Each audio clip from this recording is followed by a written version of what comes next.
countdown to the gubernatorial election in Kogi, Bayelsa, and Imo State is actually going, where we have about 4 days for the people to decide their fate. And we have just less than 30% of registered voters to decide the fate of the people there. So we'd love to see how the election is going to turn out. Good morning and welcome to the Dailies on Echo Television International, where we keep you updated with all the happenings in the country. I am Stella Elisha, and I'll be doing the program alongside Rachel Tansey. Good morning, Morning, Rachel. Sele. All right, please, viewers, do remember we are live on Facebook and on YouTube. You can join us live there and also drop your comment and your views on any of the story that is of interest to you this morning. And we will go straight into the papers, starting with the Blueprint newspaper. On Blueprint newspaper, IDP backs first class in Edo Varsity gets automatic employment. You can find details on page 7. Court affirms authenticity of Umba's NYSC certificate. You've up to November 8 to produce Emefiele court tells EFCC. You can find more details on page 7. Price of 12.5 kg cooking gas to hit 18,000 naira coming December. This is from Marketers. The big story on the paper: federal government tackles U.S. over travel advisory, assures on security and investment, urges media to amplify efforts to secure Nigeria, plans massive value reorientation campaigns. You can find more details on page 6. Still on Blueprint, 80% of rural women can't access financial services. Statement coming from PIC. Police to deploy 40,000 personnel for Kogi governor poll. We have soldiers rescue woman about to commit suicide in Lagos Lagoon. You can find details on page 9. And at the downside of the paper, 2023 polls court cases not won on public opinion. APC slams OB. We're ready to play opposition role. Statement coming from ex-Anambra governor. You can find details on page 6, and that's all the news on Blueprint newspaper. Let's take a look at the Leadership newspaper, where we have terrorists kill 29 farmers and children in Borno and Katsina State. You can find detail of that story on page 6 of the Leadership newspaper. Court reserved judgment in Kano governorship appeal. More detail of that story can also be found inside the paper. Other stories still on Leadership newspaper. We have Senate explain passage of 2.17 trillion naira supplementary budget. Dangote repatriates $687.98 million. More detail of that story can be found on page 2. Still on the same paper, Leadership, we have 6 manufacturing firms post 166.3 billion naira losses in 9 months. You can do out to find what these manufacturers companies have actually, and the names of some of these companies. We have them. Some of the names of those companies include, we have Nestle, we have Dangote, we have also other Champion Barrels, among many other companies that have actually been listed as some of the companies that have lost quite a number of money in the last 9 months. Still on Leadership newspaper, we have on presidency. Obi on warpath over Supreme Court judgment. You can find details of that story on page 7. Court affirmed authenticity of Governor Imba's NYSC certificate. Detail of that story can be found on page 18. Federal government adds fear over U.S. travel advisory. Detail of that story can be found on page 7. EFCC to produce Emefiele in court November 8. You can also find that in the paper. And we have Jaiz Bank declares 73% BBT growth in 9 months. The big story on the front page of the paper says federal government asks varsity and others to remit 40% revenue in relation to the cash crunch that is going on presently. The writer following that story says student lecturer kick says deduction dangerous to system. Schools decline comment on the IGR. You can find more detail of that. And we have a picture story here that we have the Nigeria Army conducting show of force ahead of the Kogi governorship election in Lokoja yesterday. You can see them as they're actually showing their power so people can actually stay clear for those who are planning to cause chaos for the election. And that is all on the Leadership newspaper. On Vanguard newspaper, pension funds raise stake in federal government securities by 23% to 11.3 trillion naira. You can find details on page 19. Judge reinstates order for unconditional release of ex-CBN Governor Emefiele. Matawale didn't patronize bandits, a statement coming from his media aide. Nollywood actor Mr. Ibu leg amputated. The big story on the paper: on presidential poll, presidency APC attack OB over stance on Supreme Court verdict. You can find details of the big story on page 5. Bandits, Boko Haram killed 29 in Katsina and Borno State. NNPCL working with NETI orders to reconcile 2021 report. Suspended Adamawa Reg Hudu on the run. This is coming from INEC. US advisory can create panic and affect economy, coming from the federal government. You can find details inside the paper. And then we have a picture story where we can see Obi speaks on Supreme Court verdict, where you can see him with his running mate, his vice president running mate, Dati, and that's all the news on Vanguard newspaper.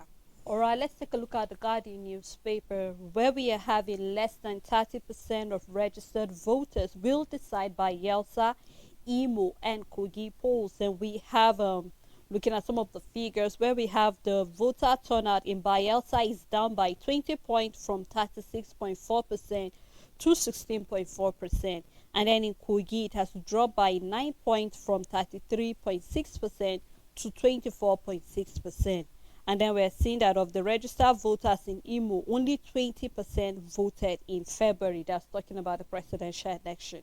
And then we're seeing that the registered voters is 5,409. All right, it's 5,409,438. And then out of this 5 million for Imo, we have 2.4 million. In Bayelsa, we have just 1 million, and then in Kogi just about 1.9 million. Now we're beginning to see some of the reasons for this low turnout include with insecurity, the low turnout may be experienced, and then no election in 33 polling units out of Imo's 4,758 over the zero registration. And I think this is really not really commendable, Rachel. Looking at the figures, we're seeing that the Guardian took its time to actually tell us the votes are really, really down, especially in Bayelsa and Kogi State. And it really beats my heart because we've heard INEC complaining the issue of insecurity, especially in Imo State, where we're seeing that there are some communities that there have been unrest, and then a lot of people have complained about it. In fact, INEC in particular complained the fact that people who have actually turned up to collect their PVCs are low. Even they are even having the issue of talking about ACOC staff to help them. And then we have seen that these are part of the reasons, out of the many other reasons, I believe that the resident of this place. But I think we've gotten to a point you begin to ask questions: are we having enough voter education? Talking about the issue of, I thought, or personally, I thought that we have crossover talking about voters' apathy. But it's obvious, we can see it here, that the number of people who will turn out for the vote on Saturday are very, very low. And a lot of people are saying this because of the insecurity that there. You will recall, Rachel, that we've been seeing a pockets of attack, especially in Imo State, where INEC office have been attacked. A lot of ballot papers and also some election materials were being lost by some hoodlums who took advantage of the issues that are happening there, and then they set fire. So I'm just hoping that everything work out well. Of course, we're seeing the army are showing their power so that people will know that they are on ground. But then we know that they are not supposed to use force on civilians eventually. It's just supposed to be a simple assignment or a simple conduct of Yes. election where people will just go to the polling unit, put down their votes, and then you go peacefully. But then we're beginning to say a lot of people are beginning to turn this election to be a do or die. And I remember you and I have said it's high time our leaders realize that election is not a do or die affair. You are here to serve.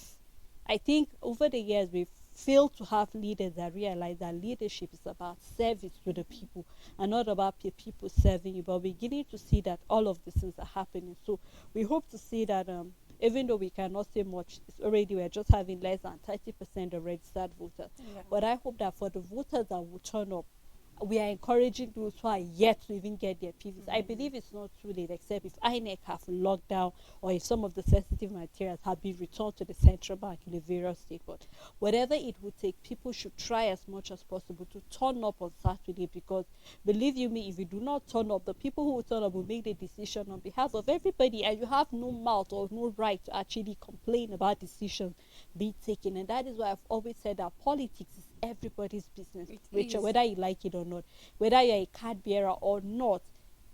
Politics is your business, so it is mandated that you go there, because it is your civil responsibility to go down and pin your vote. So our fingers are crossed, and we hope to see that something better will turn out of these three states during the election. Stella, we haven't crossed the bridge when it comes to voter apathy because it's a lot of factors that is contributing to why people are not going out to vote. And until the system is being fixed, and then when we talk about the system, not only INEC's responsibility, not only what the government is doing, but we're talking about everything around people that will affect people going out to vote. We're talking about insecurity. It is a major reason, and I want to believe that it is also the major reason why we have over 38 polling units not being open, because I want to believe it's because those regions are inaccessible for whatsoever reason, be it that is under a security threat that people cannot go out to vote at this polling unit, or maybe other factors that INEC, of course, would have mentioned to why these polling units are cancelled and then they cannot be used. So when you find a factor like this, 38 is a large number. We're still talking about running up to thousands of people, and then these people can't go out to vote. Even if they have the will to vote, they can't go out to vote. And then we're talking about insecurity. What about those who want to vote, but then they don't feel secure, they don't feel safe, or the area in which they are is threatened by one form of insecurity or another? And then we can also come and talk about how over the years people are losing faith in the voting system. We're talking about INEC, because I remember after the general polls in February, we had people cutting their voters card. So automatically, if any of those people are in Imo, Bayelsa, or Kogi, it means they are not going to be able to vote. Trust me when I say there are people that have said, even if they have their voters card as a means of identification, or or something that they can use to be able to get access to one or two things, they might keep it, but they feel that their vote don't count, because we saw what played out in the previous elections and how a lot of Nigerians felt betrayed by INEC, by the government, by how politics is being played in the country and governance. So these are also other things that are affecting people from going out to vote. And then we need to fix certain things, because it doesn't make sense if we're looking at 50,000, for example, is the total number of registered voters in Imo, Bayelsa, or Kogi, whichever state. Let's say Imo, for example, and then you only have 20% coming out. We are talking about just 10,000 out of these 50 deciding the fate of the remaining 40,000 registered voters. And then it's also important for states to do a census, because it's enough to say we have 5 million people in a state, but perhaps 2 million are children, perhaps 3 million are still within the age of voting, and maybe the remaining 1 million can't vote, maybe because they are too aged, or they are impaired, or just one thing or We have another. those who are also late, so the Late, register needs to exactly, be checked exactly. as So well. we need to have that statistics very well to know for sure, so that we will have the number and be sure, okay, now these are the people that are eligible to vote. And then another way to cut down voter apathy is that there are certain things that should be made compulsory in a way, say that, because it doesn't make sense if only 10,000 people would decide for 50,000 people in total. It doesn't balance at all. We want to see a situation where 40,000 are deciding for 50, the 10,000 fine, they can sit down and not do their duty. But then how do we go about this as a government? Is by putting up a system that will make voting a kind of criteria for you to exist, either in the office you are or where, because just as you keep saying, politics is everybody's business, and you can't just let 10,000 people to decide who will be in power and make policies for you that will come and affect you later, whether you like it or not, directly or indirectly. So there are certain things that need to be put in place to make sure that this is not even a problem in the first place. But I believe that we are waiting to see how this administration will be in Nigeria. There's just so much work. Every day we sit down and we talk, Sele, we just realize that there's just so much work that needs to be done in Nigeria. But I believe that if the people are willing to do the work, those in the position to do the work, and everybody plays their role, we will definitely see a significant growth. And then these things will no longer be a problem within a short period of time. Honestly, Richard, we look forward to that because it beats my heart that we're in the 21st century and then we're still battling with the issue of Yes. voter apathy. Why? Because certain people refuse to actually, to carry out the necessary thing that they are supposed to do. Just like we keep saying, some people are either sleeping on their duty or you just feel that it's not my business. Well, I just hope that we'll grow to that level where we feel that it's our business to get It involved is. in policy making, because whether you like it or not, directly or indirectly, whether you're in leadership or not, as a follower, Yes. you also have the responsibility. And believe me, being a leader, yes, it's just one person can be a leader, but they're talking about leadership. Everybody is in Everybody. that place. Well, we look forward to seeing more of that. Let's look at other stories still on the front page of the Guardian newspaper, where we have federal government to kickstart housing slum development scheme with 100 million naira, detail found on page 5.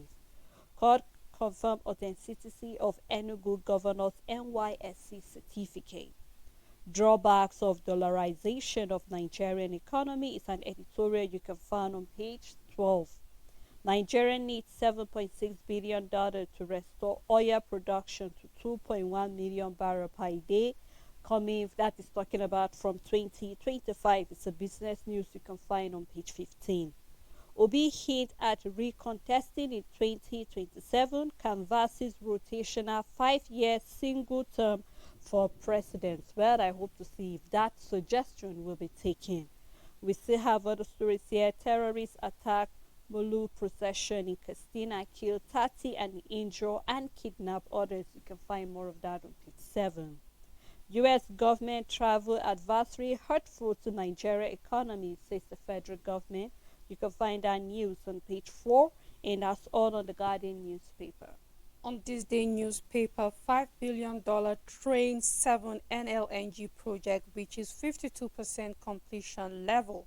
Company says project now employs 8,300 persons, decries warning feedstock availability on rising sabotage. And coming from Avuru, Nigeria needs about $7.6 billion investment to return oil production to 2.1 million barrels per day in 2 years. You can find more details on page 22. And in NETI report, we are working to reconcile areas of the discrepancies, says NNPC. You can find details on page 5. Produce MFA in court or release him unconditionally, judge restates order to EFCC. The big story on the paper coming from OB, Supreme Court's affirmation of Tinubu is beginning of our quest for better Nigeria. Says Apex Court exhibited disturbing aversion to public opinion in affirming Tinubu's election, advocates 5-year rotational presidency, says purchase of SUVs yard amid multi-dimensional poverty gross act of insensitivity. Presidency to OB stop casting aspiration on Supreme Court. Insists judicial pronouncement based on evidence, precedent, and rule of law. You can find more details on page 32. Still on this day newspaper, court clears Mbao certificate forgery, lashes NYSC for fraudulent design, suppression, and misinterpretation of facts. You can find details on page 13. And we have a picture story where we see UTM offshore in strategic collaboration with UAE government, where we can see the chief executive of the UTM and also the ambassador to Nigeria, Salim of the UAE. And that's all the news on this day newspaper.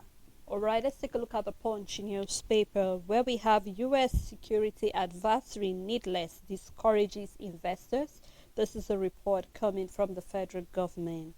4.3 trillion naira lost to oil theft in 5 years, coming from the government. INEC delays trial of 197 electoral offenders. You can find that on page 8 as well. The big story is talking about the off-season polls. Military police vow tough action for ballot box snatchers and others. Right following that story says security chief warned hoodlums. 67,000 policemen for Kogi Bayelsa governorship election. IG orders tight security at collation centers. Federal government vows transparency. Saraki demands fairness, and I believe not just Saraki but the whole of the people of Imo, Kogi, and Bayelsa demand fairness from INEC. We have a picture story here. It's showing us a picture of Kogi and Bayelsa, where we can see soldiers in show of force patrol Kogi and Bayelsa flashpoints. Other stories still on the Punch says court reject Akira Dodo lawmaker suit against Ayede Tiwa. You can find that on page 9. Lagos slashes BRT fare by 25% after passengers outcry. Detail found on page 6. We have two die in Canadian embassy fire Tinubu month. We hope that the family will also be comforted as well. You can find more detail of that fire on page 9, and that's all on the Punch newspaper. On Daily Sun newspaper, UK warns nationals against traveling to Borno, Yobe, Adama, and other states. You can find more details on page 5. The big story on the paper, Boko Haram horror in Borno and Katsina. Insurgents behead 13 farmers, kill 9, kidnap others in separate attacks. 1 killed soldier missing as gunmen strike in Niger and burn vehicles. You can find details on page 4. Court declares Mba's discharge certificate not fake, awards 5 million naira against NYSC. Anxiety as appeal court reverse judgment in Kano governor's appeal. Sacks Konkoso as Kano rep declares NNPP's dati. You can find more details on page 27. Kalu floors PDP Labour Party Abga at appeal court. South Africa Chad recall diplomats from Israel. UN leaders demand end to Gaza war. You can find details on page 27. NNPC working with NETI other stakeholders to reconcile 2021 report. AFCC fails to produce Emefiele in court amid fresh order. You can find details on page 4. Peter Obi opens up on Supreme Court judgment. Says Apex Court betrayed Nigerians' confidence in judiciary. Find better vocation instead of casting aspersions on judiciary. A statement coming from the presidency. Attack on Supreme Court exposes your arrogance. Still coming from APC, and Supreme Court affirms illegality of lower court. Statement coming from Dati. And at the downside of the paper, we have explosion at Canadian Court Commission kills 2 and injures 2 others. More details can be found on page 4. We have a picture story showing the Senate President Goodwill Akpabio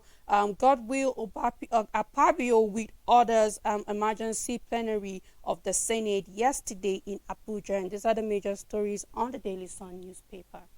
Richard, it's quite, I'm not surprised that finally Peter Obi has opened up about the judgment coming from the Supreme Court. But then, in as much as I remember where we had the PDP also complaining about the judgment coming from the Supreme Court, and a number of people have expressed their loss of confidence in the judicial system, because a lot of people feel that the judicial system have been hijacked by the government, and we're supposed to be seeing a body that is independent. And no wonder we had during the night assembly where we had them pushing for the autonomy of the judicial system, where they are independent, they can make decisions, and they are not being influenced by either the legislative or being influenced by the executive. But then we begin to see that powers are beginning to, there seems to be no separation of powers. We see interference coming in, and a lot of people feel that maybe the judicial system cannot speak on their own. But we're looking forward to a time, you remember, Rachel, I said, where we don't have to go to the court to actually decide whether this is the people's will or not, because the people have spoken eventually. But then you will agree with me that we saw a lot of pockets of attack here and there. People were being disenfranchised. A lot of things happened that shouldn't have happened, especially with the issue of INEC, where people feel that we can no longer have confidence in this body anymore. They promise us one thing and they did another. So it means hearing from Peter will be not really a surprise to me. It's But not we're surprising, looking forward to Sally. seeing where, regardless of what it is right now, we'll begin to see these opposition parties holding the present government accountable, making sure that everything you said in your manifesto, will see you doing it. Because it's one thing for you to promise Nigerians that we are coming to change the narrative, and it's another thing for you to come and then we see a different thing happening altogether. So rather than let's see attack coming in, because believe you me, Rachel, we are in this country where we've seen that a particular administration will spend the first tenure doing nothing but pushing blame left, right, and center, and then giving us a reason why they're unable to perform. Reason was because opposition party did not allow them to do what they are supposed to do. So I'm looking forward to seeing that this present administration is not going to be a partaker of that, because believe you me, Nigerians will not want to hear why you did not do what you said you were going to do. Nigerians are already counting. I do not know if the minimum wage that was being pushed has actually been implemented. We are having places where pensioners have already been called ghost workers in some states. So quite a number of things need to be addressed. So rather than us having the present party in power pushing blames and thinking why an opposition party is attacking it, it should actually focus. If an opposition party is pointing a particular wrong to you, my advice would be you look at what is that wrong and then you rectify it, rather than receive reply back and forth. And then before realizing, Rachel, 4 years is gone and nothing has been implemented. So we look forward to seeing better policy making coming from the present government in power. Of course, Ella, it's not surprising that Peter Obi has this perspective concerning what turned out in the Supreme Court. But we will not stop emphasizing on the fact that the failure started with INEC. And this is where the failure for me for the judiciary started. And it's not even with the Supreme Court. I believe that the Supreme Court didn't disappoint Nigerians. The disappointment started with the appeal court.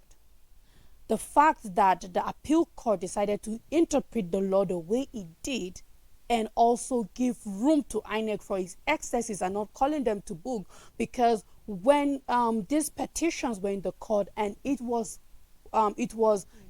their emphasis was on INEC's failure, the technicalities that shouldn't have failed, and everything that INEC should have put in place, which already shows this regularity and why this election shouldn't even stand in the first place, because things didn't go as it should, as INEC have. We have the appeal court saying that that is not a problem. So the over 100 billion naira that was spent on going digital for our election was nothing. That was what the appeal court interpreted. Now the Supreme Court has no other option, Sele, in my opinion, than to start with the appeal court, because if they should interpret the law differently from what the appeal court have interpreted, then it will mean that our judicial system don't know what they are doing. And I believe that that is where it all started, from the appeal court.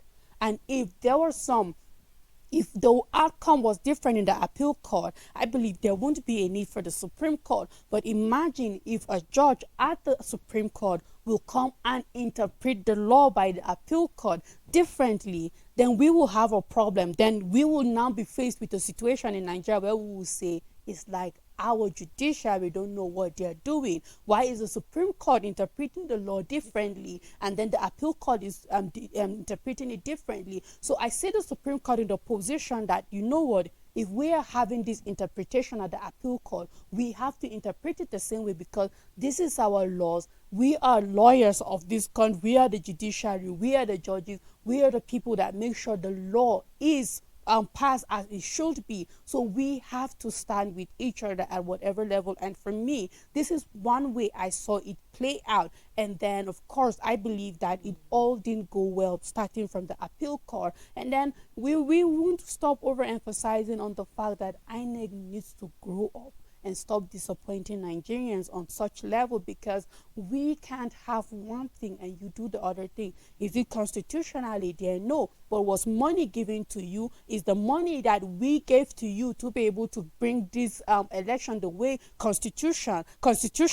Yes. So therefore you need to account for it, and of course you need to be probed and called to book for not doing as you should, because this is public fund. These are the same people who went to vote. These are funds generated from them, their taxes and all of that. So therefore they demand not only but deserve better from you as INEC. And then if the appeal court will let INEC go on that, I believe the Supreme Court have no option than to stand with their sister body, because it is the same law and they have to interpret it the same way. If not, the new topic or the new problem would be that perhaps the judiciary don't know what they're doing in Nigeria. Well, we hope, Rachel, just like we have all stated, is the fact that the government will realize its place. And I always stand for the fact that let us know there is separation of power.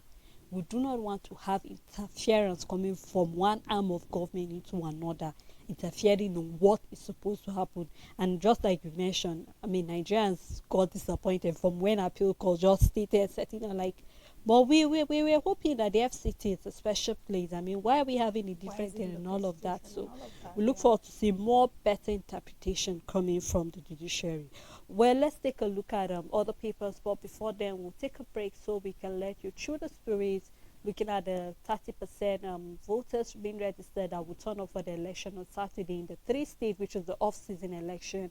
And then we're also seeing what the federal government is saying about the report coming from the international body. So when we come back, we'll open the phone lines and continue to look at other paper review. Please stay tuned with us. Democracy is the theory that common people know what they want and deserve to get it good and hard. Join me every Friday, 7 p.m. on National Talk for analysis as well as in-depth perspective on issues as they unfold in and around Nigeria, as well as an opportunity to add your voice.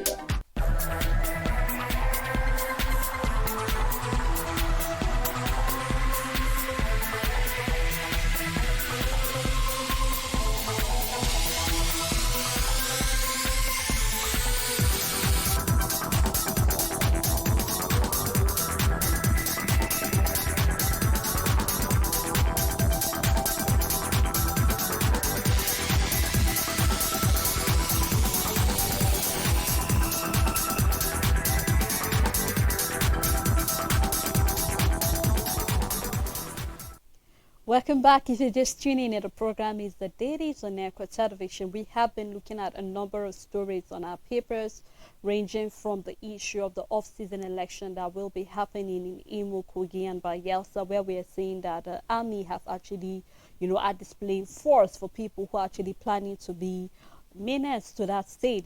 They are telling them that we're out for you. And then we are also having report talking about insecurity in Katsina, Imo, and also in Niger State. Quite a very sad one where we're seeing that insurgents beginning to become the order of the day again. So we hope our security agencies are up and about to actually do something about that. Our phone number is displayed on your screen at this moment. Please do well to call us. We'd love to hear what your own take is about any of the story that is on the paper. Please do remember, turn down the volume of your TV set when you call us, and also try to be civil with your language, and then try to summarize your point in a minute so other callers can also call in and air their views on stories that is relevant to them. I still have Rachel Taza with me in the studio. Thank you so much, welcome, Rachel. All right, let's take a look at the Daily Times. Other stories still on the paper. Another Daily Times newspaper, we have Tinubu government spending money recklessly while ordinary Nigerians are suffering, coming from the coalition, with the writer saying that queries allocation of 1.5 million naira unconstitutional office of the First Lady. Other stories still on the Daily Times, we have like Atiku Obi shared the Supreme Court judgment and presidency mocks him, with the writer Apex Court treated forgery, perjury, ID theft with levity, he claims. And then democracy, the victim. We also have judgment made Nigerians to lose faith in the judiciary, and then hint at running again in 2027. You can find detail of that inside the paper. Delta contractors face fresh hurdle in contract payment. You can find detail on page 5. Stop painting Tinubu Matawale black. Northern professionals caution governor. You can find detail of why that statement is coming up on page 3 of the paper. As EFCC fails to produce Emifele, judge give 8 of November as the deadline, which is tomorrow. You can find more of that on page 4. Suspended rec, RE, evaded arrest on the run. INEC tells the court we hope that if they will be able to catch up with him. And then we have FCTA hands Apple Duce squatter 7 days to quit. You can find more detail of that story on page 5. But looking at the issue of spending, Rachel, I think we've been talking about that over and over from when we had the issue of the SUV that the Senate gave us reason why they need the SUV, talking about durability, talking about Nigerian road, with Nigerian felt that that's quite a flimsy excuse if you actually Very. need SUV because of our road. That is to say that you are aware that the Nigerian roads are bad. Yeah. And then here again, we're seeing that recently we saw the issue of the private yacht that was being purchased, and then back and forth. A lot of people are talking about why do we have that when Nigerians are still suffering, talking about palliative have not gotten to everybody, and then back and forth. Right now, we do not even understand Labour is having with the federal government. And then here again, we're seeing about 1.5 billion is being given to the, talking about the cost of running the office of the First Lady. So quite a number of things are being rolled out, and then you begin to ask if the government is really and truly aware of the pain that Nigerians are going through presently. We just saw one of the paper that by December, maybe 12.5 kg, we'll be talking about 18,000 naira. Not to talk about inflation price. I mean, tomatoes, talk about a lot of perishable goods that will be very, very high. And then a lot of people will love to celebrate Christmas. So you begin to ask questions like, where are we heading as a country, Rachel? Are we really aware of what our priorities are? Or are we just doing things without really thinking about it? And then when Nigerians come out to talk, and they'll begin to give them certain excuses or certain reasons why we are spending money the way we are. We're yet to be 2.1 million barrels of oil per day. We're talking about money that is being gone because we cannot really tell who are the people behind oil theft. And this has been going on for more than 10 years. We saw last week or so, or 2 weeks, where we saw the issue of money that was being given to actually maintain certain refineries that are not even working. And you begin to ask, is corruption really eating us that deep that we are not aware of what is actually facing us? Or are we just adamant about addressing some of these issues in the country? I mean, Stella, when we see how things are happening, we're not only speculating, but we are seeing that we have leaders that are very selfish and insensitive. How will you, as a leader, a lawmaker, sit in your office and give your excuse for an SUV that costs that much as bad roads? It shows your failure, because a lot of you have been in that office. You're not in your second term. You have been governors. You have served in ministerial positions. You have been leaders for at least 10 years of your life, some of you 20 years of your life. All you've known is politics, governance, one leadership position or another, and you sit down making such claim for every other reason, durability and all of that. It's nonsense. And the bigger nonsense is the bad road, because you can't say that to Nigerians just when you were in the position of suggesting that they ride bicycles. So why are you not buying bicycles? I mean, we wouldn't mind if your bicycle is 155 million. Yes, please go ahead and buy it. Let's ride the bicycle together in this country and know that you are trying to be in the position to feel the pains of Nigerians. But yes, we will keep seeing, and I don't know when and how we are going to get it right, because we voted these people into power out of confidence. We don't need a yacht in Nigeria. And the most painful part about this yacht for me, Sele, is the fact that we have every week that we have both mishap in Niger State, both mishap in places like Taraba. These are places that the government need to up water transport system. There need to be a standardized boat system there with life jacket, with rescue boats, with guards there helping people cross from one place to another.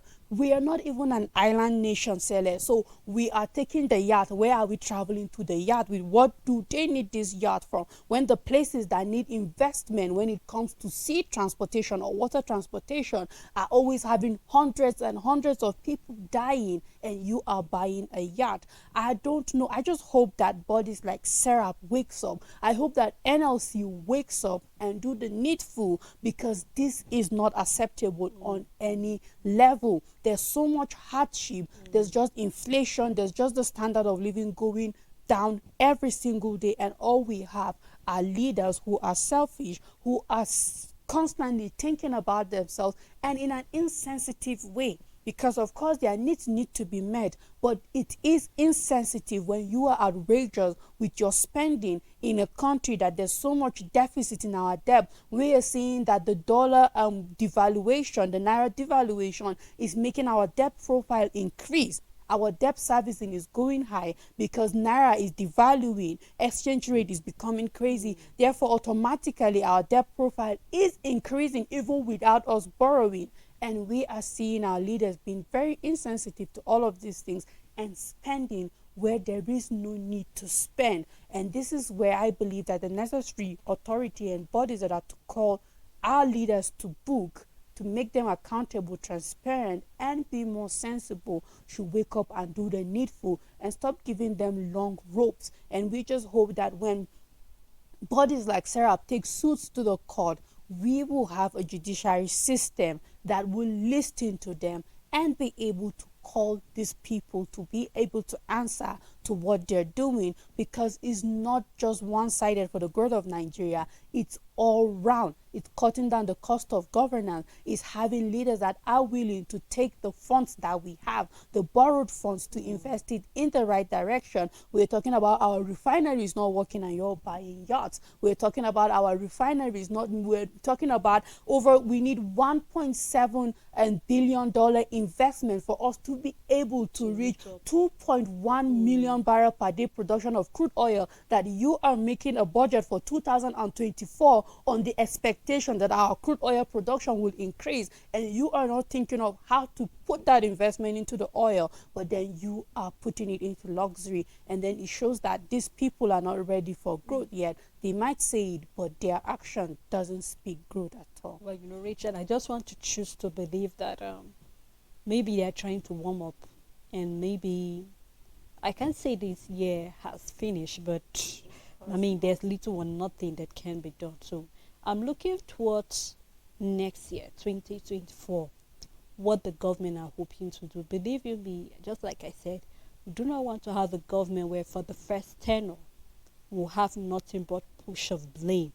This administration did not do what they are supposed to do. We lost money. I mean, we had that during the Buhari administration, where we saw the first 4 years was all about what the PDP did, what they didn't do, how they were reckless with spending of money, and then we did not see a different change when it comes to the past 8 years of the APC. So looking at the issue of running of certain money that is needed to run a particular office, we keep saying here that maybe we should cut down the cost of governance, but it seems as if of whatever the Nigerians are saying, or whatever coalition are saying, or whatever Serap is saying, seems not to be taken seriously. But we're looking forward to leaders that really know what they want.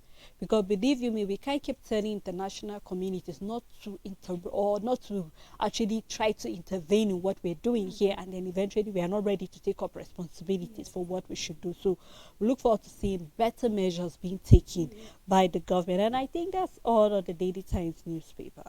On Nigerian Tribune, court finds NYSC 5 million naira, confirms inbound NYSC certificate authentic.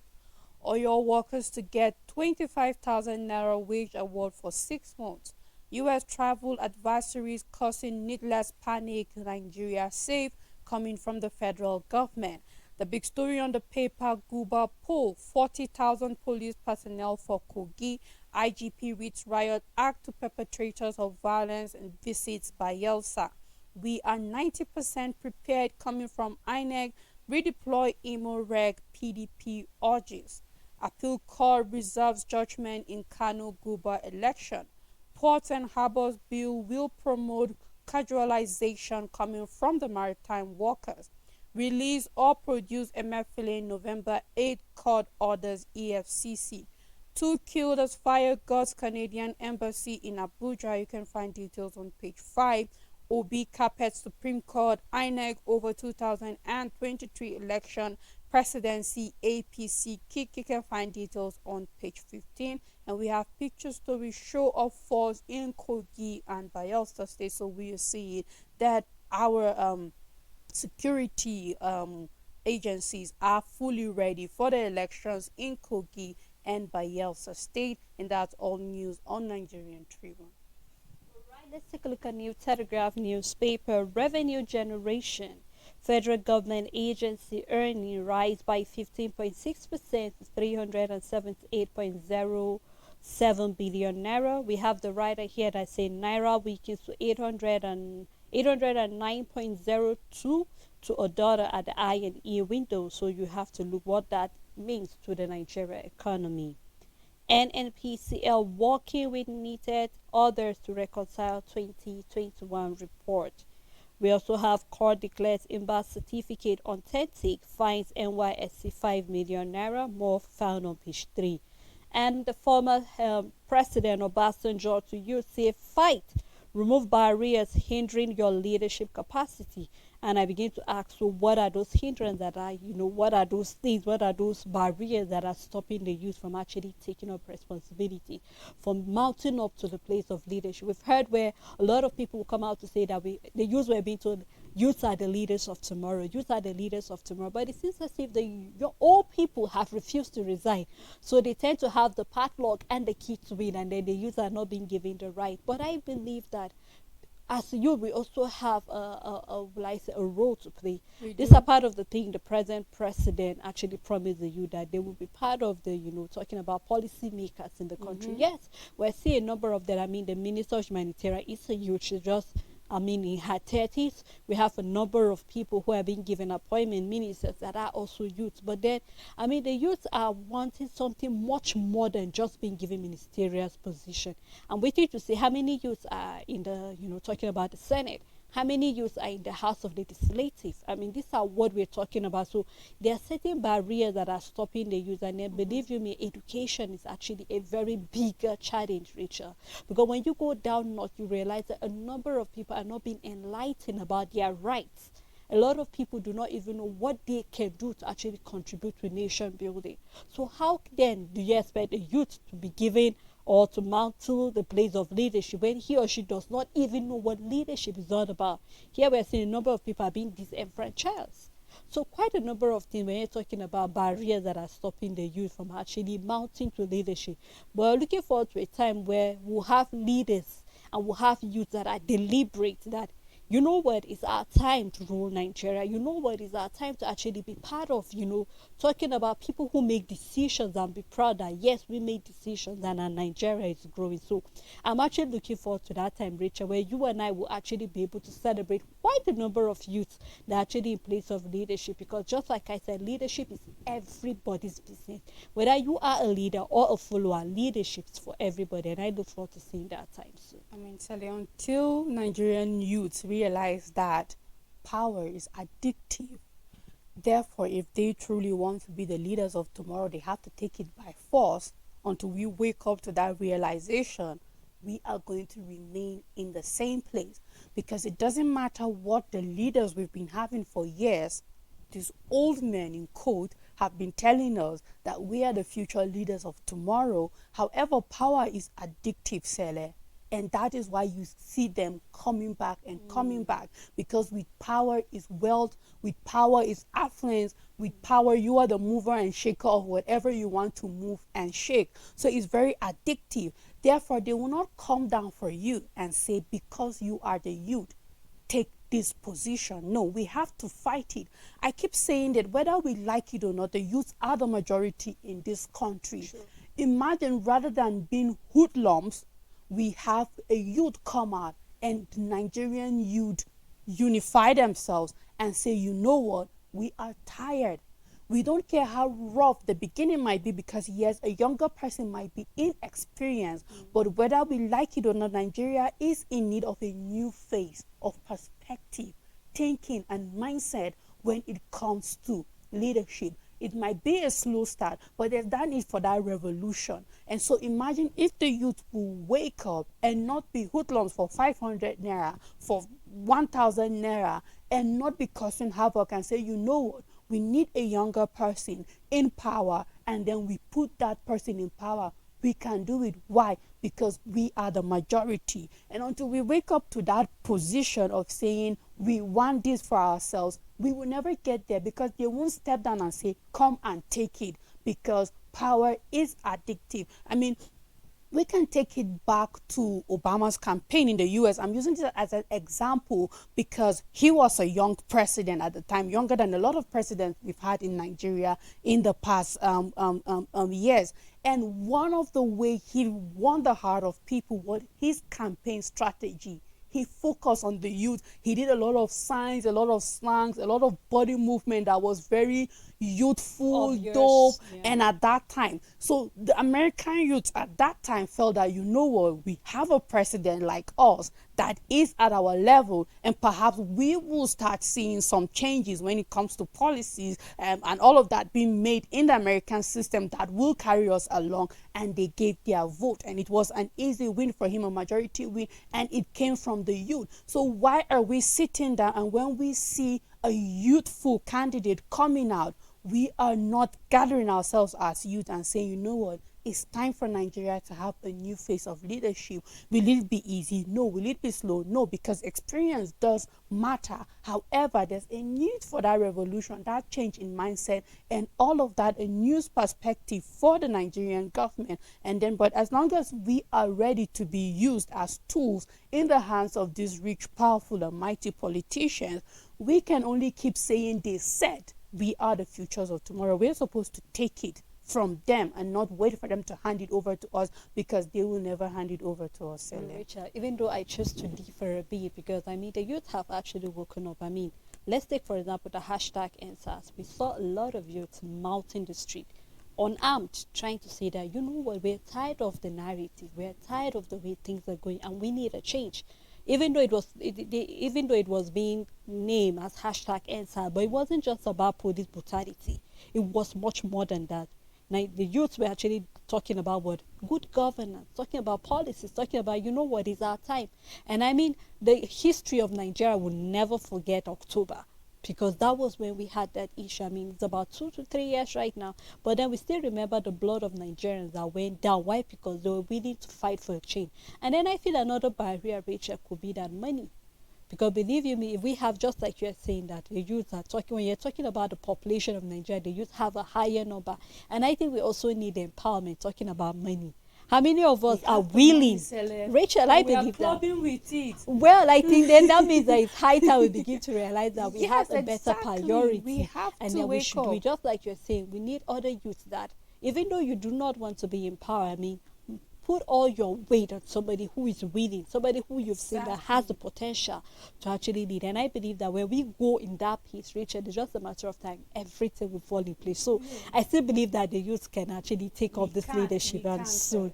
Well, let's round up the paper on New Telegraph. I still have a few other stories on the front page, where we have NEMED predict heavy rainfall in Lagos, Ogun, Bayelsa, and other states. You can find more of that on page 29. So for the Ogun, Bayelsa, 12 other states, look forward to it, because we saw that there was rain in various states. I mean, on Sunday we had that in Jos.